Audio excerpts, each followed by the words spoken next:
O-U-G-H. First District Chief. So the alarm came in just short of 4 o'clock. High-rise building, 14 floors, multi-unit building, all residential occupied building. Fire was on the 2nd floor. Due to the occupants, the number of occupants in the building, and the large amount of fire on the 2nd floor that spread through the hallways, we escalated alarm through a Stillen box up to a 211, which gives us about 49 pieces of equipment, about 155 firefighters and EMS personnel. We did have 7 transports. One of those transports was critical, and that was the baby. We also had ladder rescues from the outside, multiple ladder rescues from the outside, people that are occupants that are hanging in the windows. Above the floors of 12, 13, and 14, we had to do rescues from the inside. Our firefighters, elevators were out, we had to use the stairwells to rescue the victims from the inside, pull them out of the windows. They were threatening to jump and bring them back down to safety through our evacuation stairwell.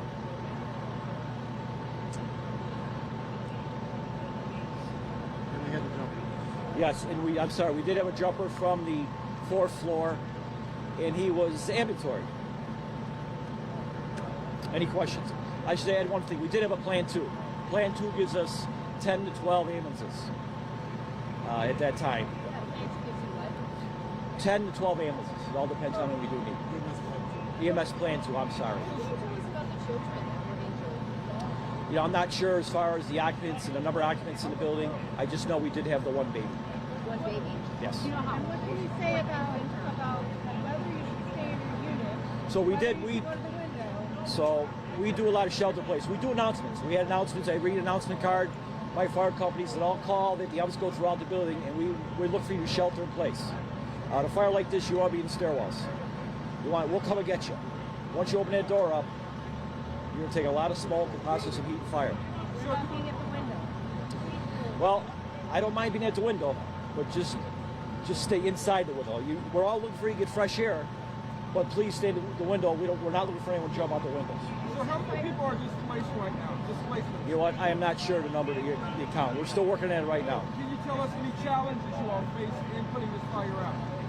Well, sure. The amount of smoke, and you're dealing with a 14th floor building, it's a lot of work. When the elevators are out, for us to be able to go up and down these stairwells and check all the apartments and the buildings, and then to actually move these people. Some people are elderly, some people are wheelchair bound, some have health issues.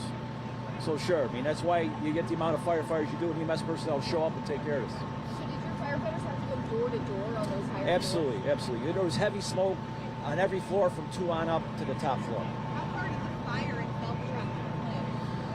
So the majority of the fires on the 2nd floor, but it did grab the stairwell. So, and obviously heat rises, so we had a ton of heat from 2 on up to 5. But heavy smoke throughout the building. Do you know how old the baby was? I have no idea. No idea.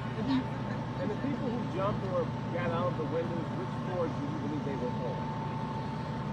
Well, the one we had one jump, and that was on the 4th floor. So everything else we picked off the ladders, or we went inside and took them from the windows to our evacuation stairwells. Can you give us an age range of the victims? I'm sure baby to... I have no idea at this time. How many units are in this apartment? You know, I'm not sure. It's a multi-unit building. Mary said that this building caught on fire several years ago.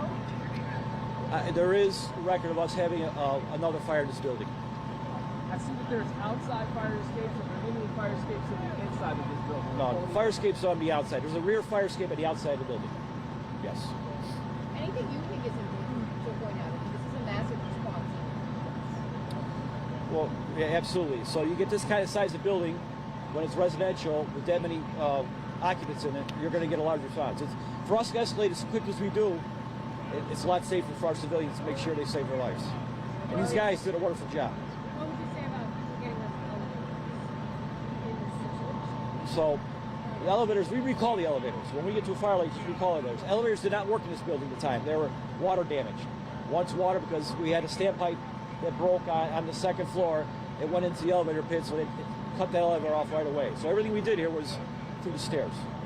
Anything you can tell us more about the start of the fire, 2nd floor, It's a second floor apartment. It was a kitchen fire. That's all I know. It's under investigation. All fire will. Just to clarify, how many people went to the hospital at this point? 7. Seven. Thank All you. to the same, all the UMC? I'm not sure about all the locations. Yeah, fair to say. Thank you so much. Thank you. Nothing nefarious. So, spell your last name one more time. It's MCDONOUGH.